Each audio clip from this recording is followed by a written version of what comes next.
Well, hello, good afternoon.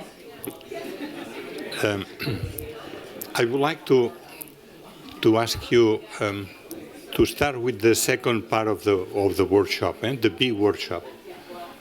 As we said this morning and is announced, now the B workshop is going to be in a different room. This is the way then we have like three parts. The parts are going to be a little bit shorter than the previous one, the A1 that we have seen, is the way that then moderators and participants and also the possible question and answers that you may have. I mean, that we are very open to that, to be a real workshop in this second part. Then we have the fortune to have three moderators that they prepare also the session.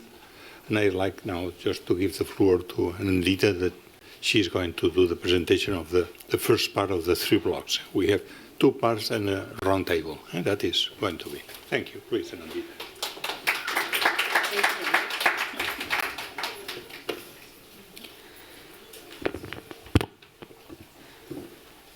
Good afternoon, everyone. My name is Anandita Ayesha, and I'm a second-year student in the Urban Design program here at the GSD. It is my pleasure to welcome you all today to the second half of the workshops, where we will have the opportunity to hear about the RICA project in greater detail through conversations with architects from Mass Design, as well as professors at the GSD. As part of the ongoing studio at the GSD, led by Christian Benamana, Patricia Groetz, and Regina Chen from Mass Design, several of us also had the opportunity to travel to Rwanda earlier this semester and spend a week in Kigali. And much like the challenges that RICA seeks to address, we witnessed firsthand the tensions between rapid urban expansion and the imperative to safeguard ecological systems. And this dynamic to us revealed a broader national challenge of being able to balance things like agriculture and food security, as well as economic growth within the limits of a very fragile, larger ecological system. And this results in somewhat of a dual crisis: the shrinkage of land that should be preserved as a shared ecological resource for cultivation and conservation, as well as the need to reimagine urban development as both economically viable and restorative. And RICA, I think, responds directly to this condition, offering a systemic model for addressing the intertwined challenges of land scarcity, ecological degradation, and agricultural productivity that are visible across the country. For this session, the session is themed Interpreting the Multiple Scales and Functions of the RICA Campus in Bugesera. We will feature a presentation by Alan Ricks from Mass Design Group, followed by responses from Dana McKinney-White, Maurice Cox, and Gareth Doherty.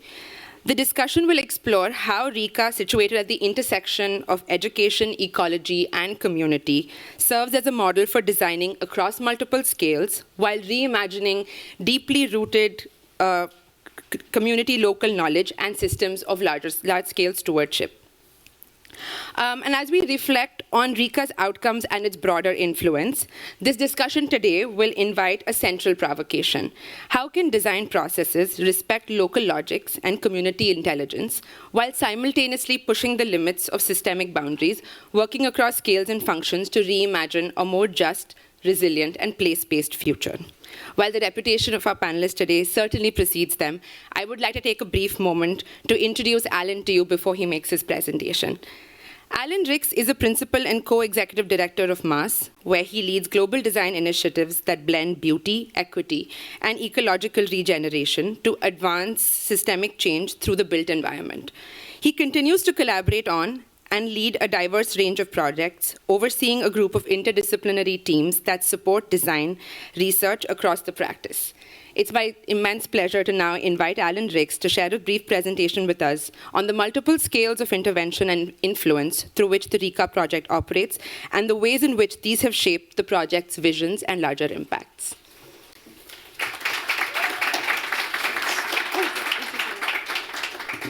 Great, thanks for that introduction. This has been just such an amazing day so far already. I think, one of the biggest challenges for us has been to figure out how we're going to separate all these presentations from last night today. So one of the things we'll have to see is which slides get replicated the most between each presentation. I wanted to start a little bit by trying to build off that last conversation because I think it really touched on some of the things that are so integral to our practice and to this project, and the kind of discussion of the interdisciplinarity, and I think the kind of challenges of trying to put things into these silos. And for me, I think that's something that has just always been a core part of our practice, that I think we began in such an interdisciplinary way, even beyond design, really working through the field of global health, that we just looked at decisions, I think, maybe differently. And it was for many years through working with Partners in Health, and where they were asking questions about health outcomes, about dignity, about the value of beauty to the communities we were trying to serve, that just became kind of ingrained into our practice.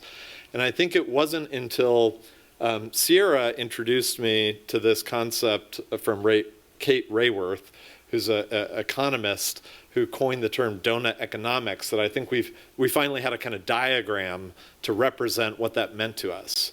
And we often think of these things as kind of two important tasks, to think of the social needs that we want to try and accomplish, and then the environmental constraints that we're operating within. And this was the first time that you looked at that as being kind of working in tandem together. And what she described was the planetary limits that were already something people were talking about, but then this idea of the social foundation, the basic needs we need to have a good life, and that it's in the interaction between those two things that, she said, you create the safe and just space for society. And so here's the first slide to get repeated from Christians. But I think this really speaks to the way that we start to uncover that. And this then comes back to one of these lessons we learned from working with Paul Farmer and Partners in Health, this notion that he calls accompaniment, that to paraphrase is to go on a journey that might be long and difficult, the end of which is determined by the person being accompanied, and not the expert, the accompanateur. And it's through this process of immersion or getting proximate that we start to understand what impact might look like. What is that social foundation that we're trying to exceed? What are the environmental or other constraints that we're having to try to overcome? And what is the role for us as multidisciplinary designers to address that? And this is one of our architects of the project, Noella, who's in a community meeting, trying to understand for the residents that were outside of this neighborhood, what were the things that were important, and what were leading to things like deforestation, like the need for fuel, the need to access for wood. What were their agricultural needs? For example, the need to have forage for their livestock. And so then this starts to inform some of those initial decisions.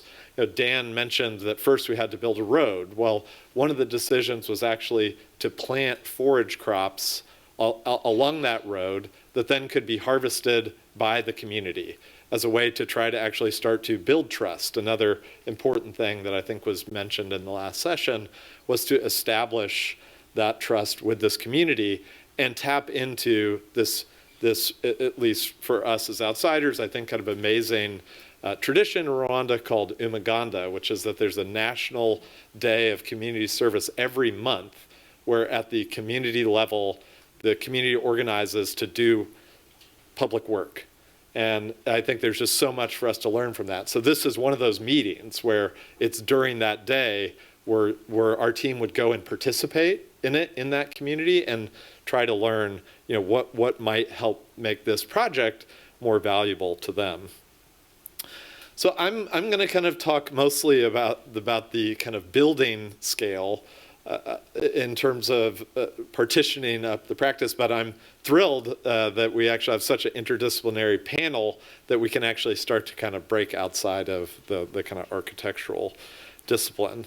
We talked about this a little bit last night, but it represents, I'm going to talk through the kind of some of the different typologies of building on the campus and what drove their design. So you go from the most private, the residential part of the campus on the west, to the most public, the community access continuing education programs on the east. And in that, we're always trying to interact between these different existing elements that we talked quite a bit about last night, of stitching back together the remnant savanna woodland with the wetland through these ecological corridors, and then situating the buildings within that. And so you see these, very simple butterfly bar buildings for the residential buildings. We wanted them to rely on entirely passive ventilation and to create spaces that would be cool. In this part of the country, it actually does get fairly hot, although in general, it's a very temperate climate. And you also have a curriculum that is people outside most of the day. So we use these deep overhangs to shade the buildings and the thermal mass of the rammed earth and compressed earth block walls to create cool spaces on the interior of the space. These are what we call the first-year farms. And Sierra mentioned that Mass got involved before there was a single staff member for the university, before there was faculty.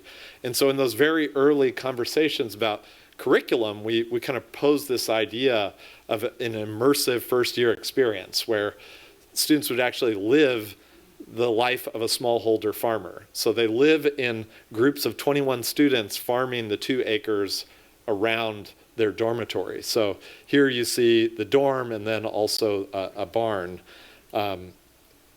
This is another one of those first-year farms. So you see that they're actually starting to grow things in this area, and they actually barter for access to livestock. And as you'll see, that food actually then makes its way into the dining hall. So here you see the interior of one of these spaces, and I'm going to talk more about the furniture at the end. But I think in there was the question about scales.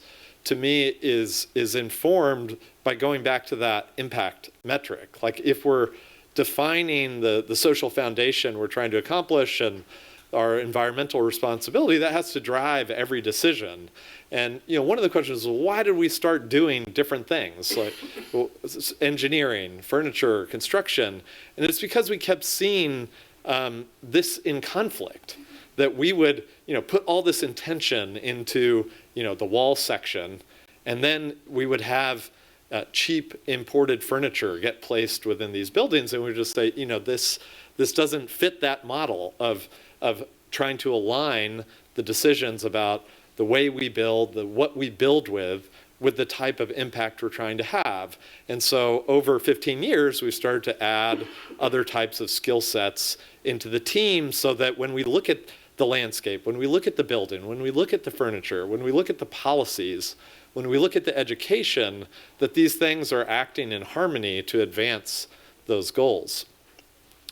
This, on the other side of the kind of central spine that divides the campus, is the faculty housing. So here again, trying to figure out in these rural places, how do we actually encourage faculty to live there? That's one of the things we did at the first hospital as well, was in a rural area, is incentivize people to be present when you might otherwise desire to be in the city.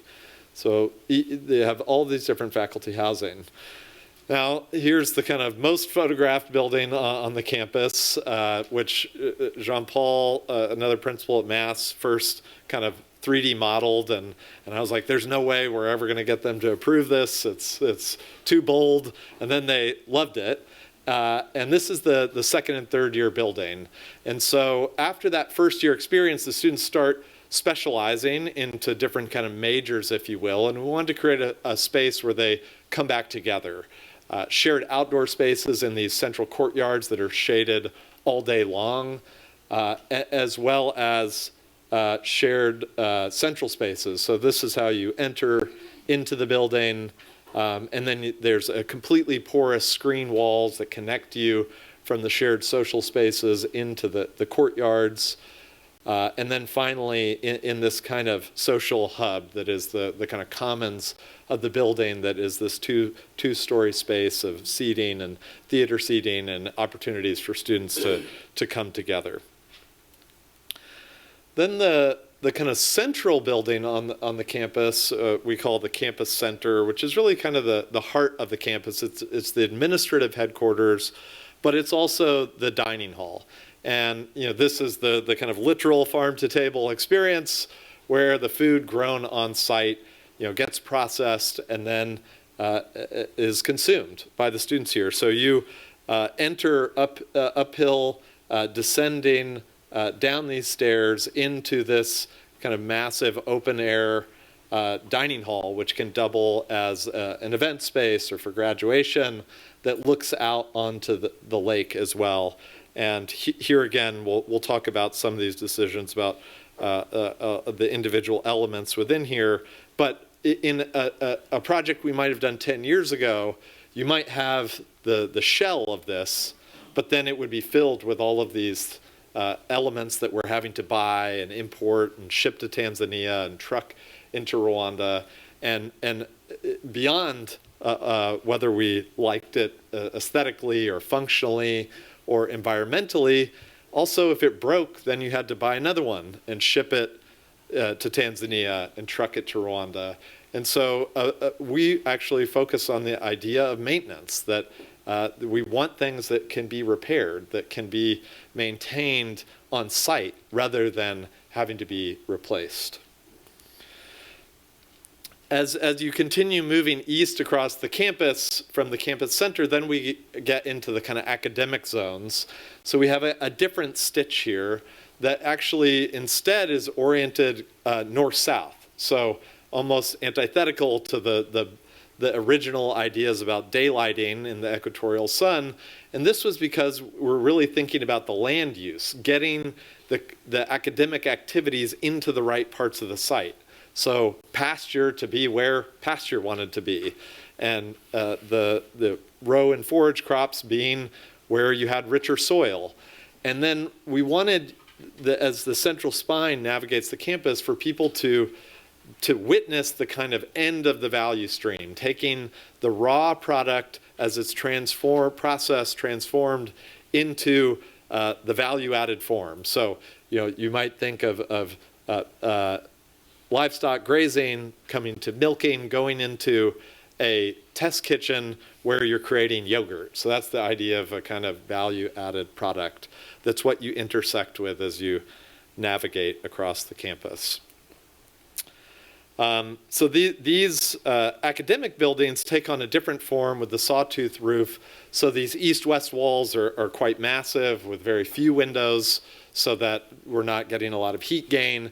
And instead, the sawtooth lets in daylighting on the north and south side of the buildings. This gives you a sense of that.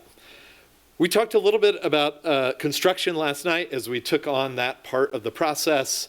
And with that, a lot of risk, but also a lot of agency to really start to mine for opportunities to continue working within that impact metric objectives. And that meant we had to work all across the country to source materials and labor, to think where would we be able to get timber, craftspeople, how are we thinking about this relative to the other sites of conservation. We undertook as Chris, the project manager, always reminds me of the largest geotechnical investigation ever in the country.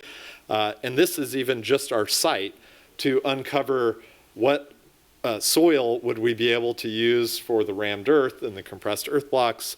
An incredible amount of testing that led to all of these elemental decisions, including the ability to build stone foundations, as you can see here, which was one of the most dramatic carbon savings, or figuring out how to build rammed earth walls in a very seismic zone. One of the questions that came up in Christian's session was about replication. And I think the seismicity of the country is one of the biggest barriers, to build these kind of institutional buildings that are robust enough to withstand an earthquake. Like, we're still working at how do you translate that to the scale of affordable housing. Wood sourcing, we had to think about, what are the species that we want to use? You see our Teophile, our master carpenter, in a grove of eucalyptus, which is a exotic species that is not contributing to building biodiversity, but had been used to try to respond to the deforestation. And so while we're also looking at using like Maricamia lutea, a native hardwood species that could be a part of the reforestation program, but would also be a great species to use for things like furniture production. Again, we had to do all kinds of testing, both in labs as well as on site, in order to get the quality that we needed that wasn't like, going to Home Depot and getting the exact species you need. So a huge amount of work from our engineering team and quality control team to then work within those circumstances. So the one kiln we had access to, I think was 4 meters wide. Is that? Okay, I'm getting a thumbs up. And so that became the main constraint, that we can only use a member 4 meters wide. So then all of the truss design had to be responsive to that based on the size of wood we could use.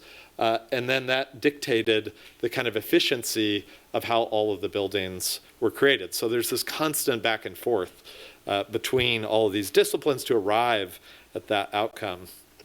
I'm way behind time here, so I'm going to go quickly. We talked about the tile. Rahul had a great story about kind of how this tile has gone across the world, is writing a book about it now. So, but you can see the little RICA label that was mentioned earlier. But the thing that was important here is that while we were trying to avoid fired bricks, that we needed to fire the tile for waterproofing. And so working with a factory that actually used agricultural waste so that we're not continuing to exacerbate the deforestation of the building. We talked about EPDs and embodied carbon, but this meant actually like building out our own EPD to be able to determine what went into each of these products, because it's not just coming from the factory, and that then all yields this analysis that we talked about last night of actually reducing embodied carbon by half relative to the status quo. But then this goes from the kind of architectural scale down to the every detail of the building, the hardware, the furniture, the fixtures, where we continue to think about what are the materials we want to use based on the things we're trying to promote, like agriculture and craft and culture, and working with artisans like Waleris to develop this tile for the kitchens and bathrooms, working with ceramicists to replace what otherwise would be kind of imported light fixtures and other types of furnishing, and then trying to find agricultural products that we could translate into woven screens at the architectural scale, but also into furniture products, working with, I think this is palm here, but sisal, papyrus, many different banana fiber that has been traditionally used in many different ways, but then translating it into different forms, like the lounge chairs that are out in the exhibit, as well as the pendant lights, and just in every choice, asking, how is this an opportunity to address that impact that we're looking to have? So with that, I'll hand it over to the panel.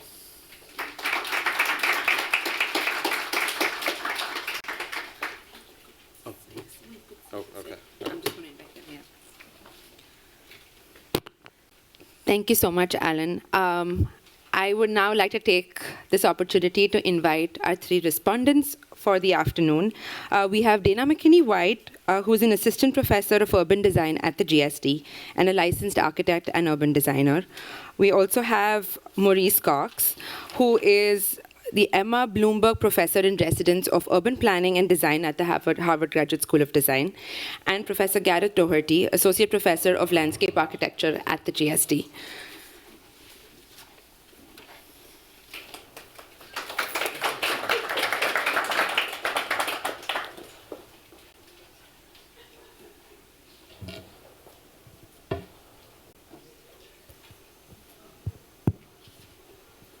Hi, everyone. Just to get things sort of started, I was hoping to get a quick reaction on the presentation. What were your first thoughts when you saw the RICA campus at the exhibition, and now that you've seen 3 or 4 presentations made about the campus in terms of the way it's bridging scales, in the kind of ecological and educational innovations it's been making, and also the large-scale impacts the campus has had.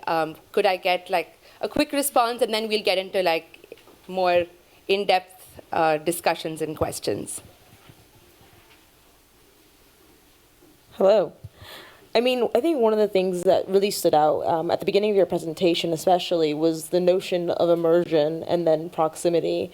And I mean, I don't work in the context of Rwanda by any chance, and our students are, for the most part, looking a lot in the context of Boston and other parts of sort of the continental United States. And I'm thinking a lot about the ways in which we can teach and also practice immersion and proximity as a notion of how it can then kind of lead to impact ultimately. And I mean, it's a question back to you, but I'm wondering how can you sort of translate these ideas when you are already sort of knowledgeable of a space, but to then bring it into the fold of how we are kind of teaching and then therefore practicing? I think it is one of the most important things we've learned along the way is the importance and difficulty to gain trust, particularly I heard this, we're working on a project in East New York, in Brooklyn, and it was described to me, this is a place where a lot of people have come in and made a lot of promises that have not been sustained. So how is this project not the same?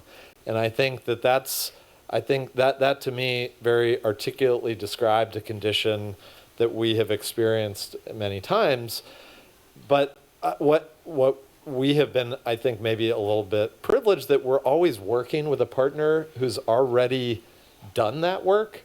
They've been there for a long time. Usually, they have built relationships with community members that give us an inroad to learn and listen. And, in Christian would probably answer this differently, being from Rwanda, than for me that's always been a visitor.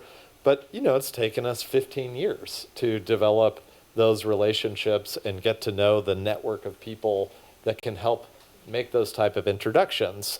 But I think I think we have to challenge the kind of notion of expertise in terms of coming in to first understand, what does success look like, what will it mean to accomplish that? How will we know if we succeeded or failed? In order to just start on the right footing.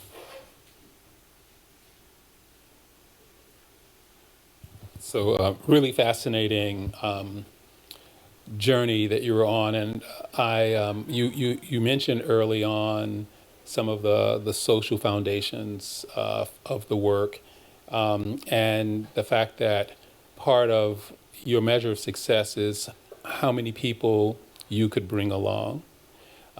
This is a project that didn't have to tap into the local labor and local knowledge, but it was a way to bring as many people along as possible. And so I know we all struggle with, like, why do we engage residents anyway? And I think watching people go from weaving baskets to making, lamp fixtures, to doing really beautiful chairs, which is probably something they had not ever done before, but the craft they knew. And so the designer's more inclusive notion about the scales involved mining people's existing knowledge towards a different means, so that the buildings in a certain way become didactic. I mean, you can almost learn something by just inhabiting the building. And I think that's a really, really powerful way of establishing this connection to communities in a very fundamental way. So I'll stop there, but I'm also interested in expanding a little bit on our conversation about the curriculum that you helped develop, because I think that also gave evidence that the buildings can actually be a vehicle for education.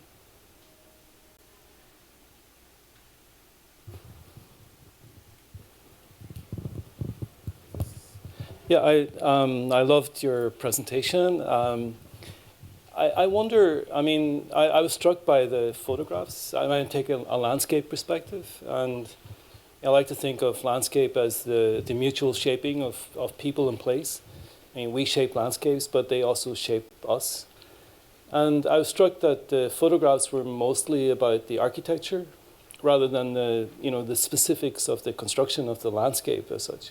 I see them as part of a larger landscape, but I got a feeling for the landscape from the architecture. We get a feeling for the earth and for the palms and the bananas and so on, which come through in the construction of the buildings. But I like to think of landscape and through the lens of Félix Guattari, French social scientist. He tells us when we think of the future of cities and I guess landscapes, we need to consider the environment, social relations, and human subjectivity all together. And what struck me from your presentation was that in this project, we see these three components: the social aspect, the environmental aspect, and then the design. And I think it comes together in a really interesting way.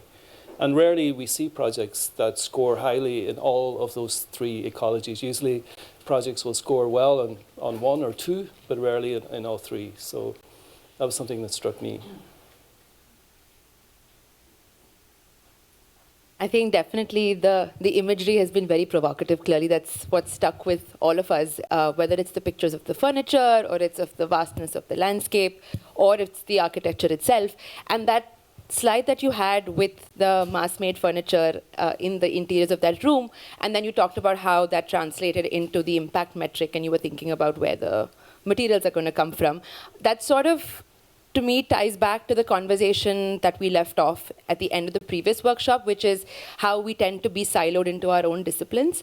And that's the way in which we know how to approach projects. And given that this is such an interdisciplinary panel, I'm wondering if you have thoughts on how it is that you address a project like this, approach it from the specific disciplinary training that you have, and then what does it take to be able to bridge across the scales, whether it is to reduce scale and go down to the nitty-gritties of the furniture, or it is to be able to think broad-based pedagogical challenges of education, and whether you've had experience in this, or how you think one might be able to bridge this.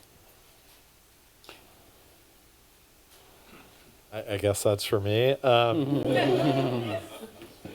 I mean, I guess I kind of feel like I've just never known otherwise. And I think that's because from the very first project, we worked interdisciplinarily with like not only the design professions, but the professions of the people that were delivering the services. And so I think if we're just saying, well, if our goal is to improve health and education and deliver economic value, like it leads you to where you want to go. But I think that doesn't mean it's obvious, and it's, very, very iterative. It was one thing to say, well, should we use wood in a country that's deforested? Well, is that a good idea? Is that a bad idea? Can we get sustainable wood? Okay, we found a good source. Oh, now that company's out of business, but we've got this massive project to build. Now we have to go find other sources. Then you find other barriers like, oh, they're not grading the wood, or it has too high of moisture. Like now we have to solve for that. So each of these is a cycle that we can interrogate based on, what is the value that it's providing and where are those things in tension. And that's why, the story of the eucalyptus to me is like a good example of that. It's like, we take something like, okay, it's abundant, it's available, it's cheap. Is it good? Are we perpetuating its use? Or should we use it because it's plentiful but reforest with something else? Each one of these questions is rich, but I think I'm not sure we're always taught to ask at each of those scales and to think about it from the scale of the performance for the user relative to the kind of planetary scale. And by virtue of not subcontracting these consultants who take a design and then engineer it, but instead to have that as a dialogue, it's rich, and we're learning and we're uncovering these exciting things that then we want to try to pilot. So, Alan, one thought I had was, the founding of mass design inherently was interdisciplinary, which probably set you up to actually have landscape architects in-house who, when faced with a site like that, could begin to lead the conversation, because the landscape is the largest component.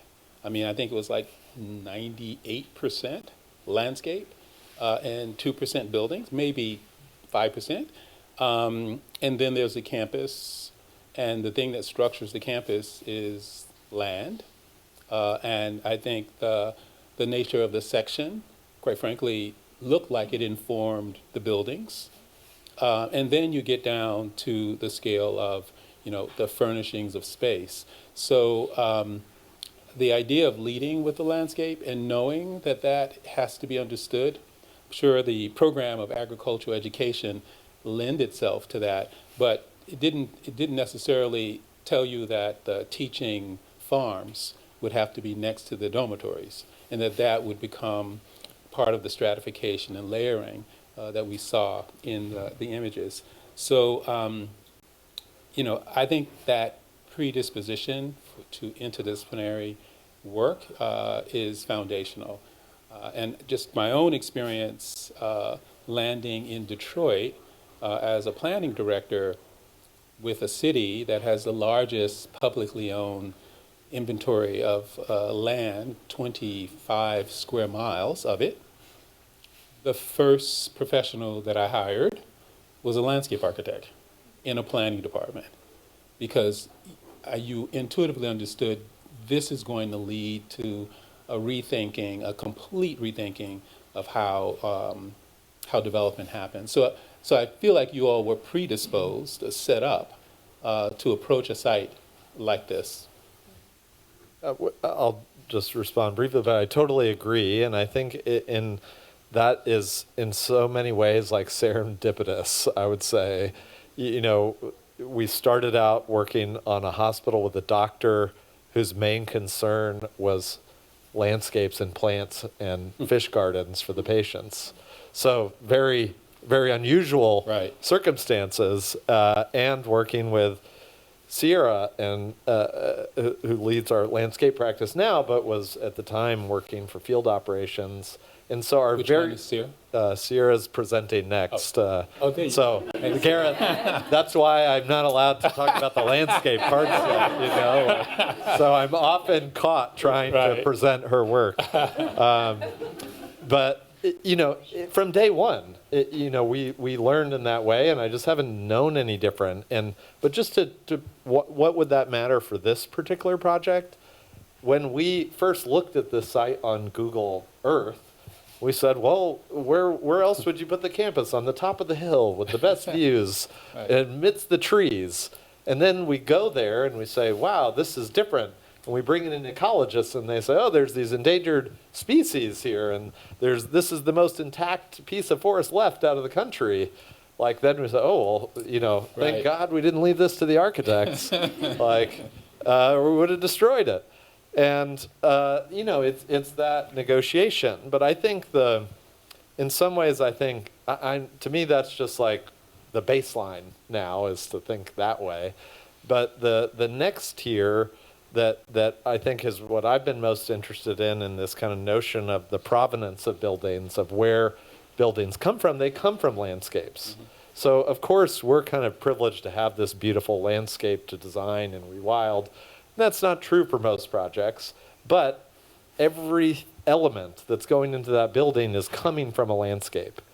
And we have to think of those as equally and perhaps even more important sites that we are making decisions about in the way we're building. In the interest of time, I think we can take 2 audience questions, perhaps. So do we have... No, thanks. Thanks for this fantastic discussion. You know, excuse me, I want to pick up something from the last panel where Peter Rowe presented the history of the prize. And it was really fascinating. And listening to him and looking at the different prizes, something struck me, and I want to kind of ask you that. Also in the spirit of the interest of the case studies we're doing for pedagogy, which he also spoke about. So what's been absent completely since yesterday and in all the discussion today is who's the client, who's paying for this. In the past, I think for every prize, we've actually had the clients participating in the ceremony, in discussions. And so I'm just sort of curious, just so that when we do these cases, we can talk about this, because it sounds like Mass went to the site, loved the site, and started building. So I'm really curious, where did the money come from? Who was the client? And really, what was the constituency? Because I know I'm familiar with the images you showed of the community meetings. That's from the hospital, perhaps. I don't know this from here. But who are the clients? Where do these kids come from who study here? Are they underprivileged kids? Are they from the elite colleges? Who are the faculty? Who did you interface with? I think that dynamics I'm missing. Yeah, great, but not necessarily simplistic questions. But I think the owner is now the Rwanda Institute for Conservation Agriculture.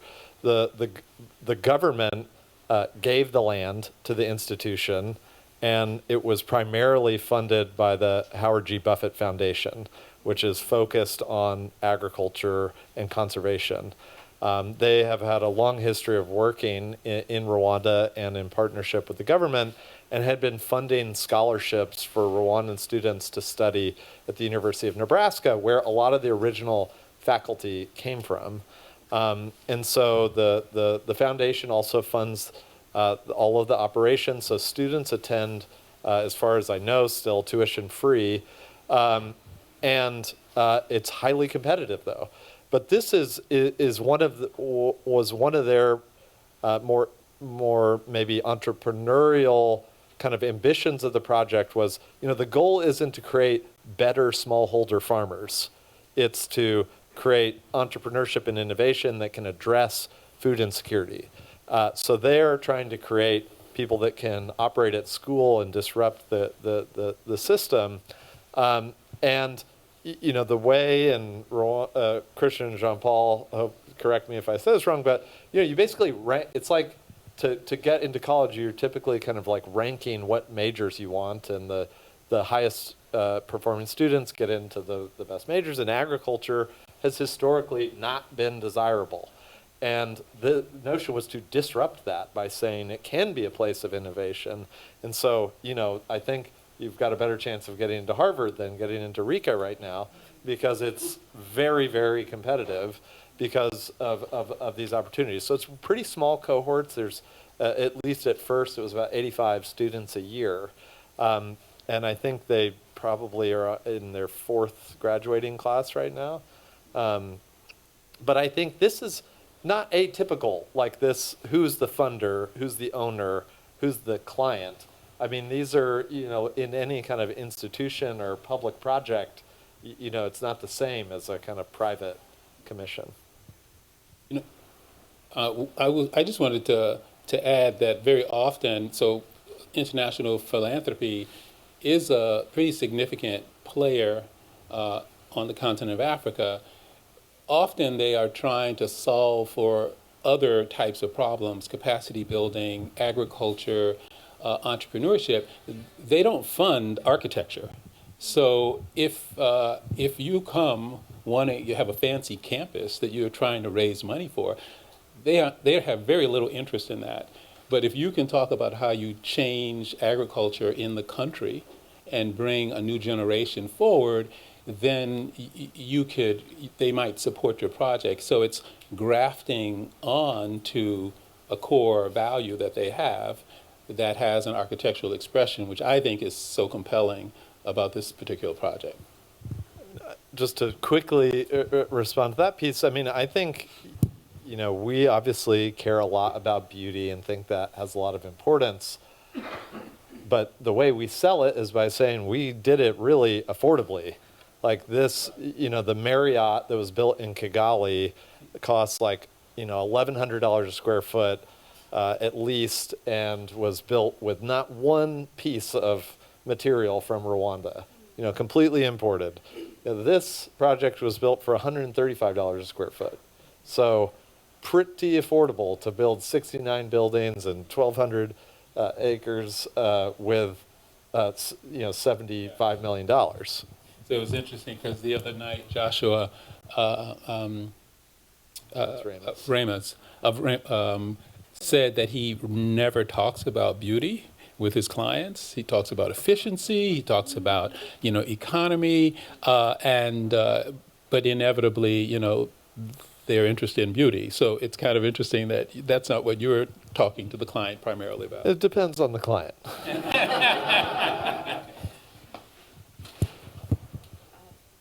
Thank you so much. I'd really like to thank Alan for a wonderful presentation. We never get tired of seeing more pictures of RICA, I can assure you that.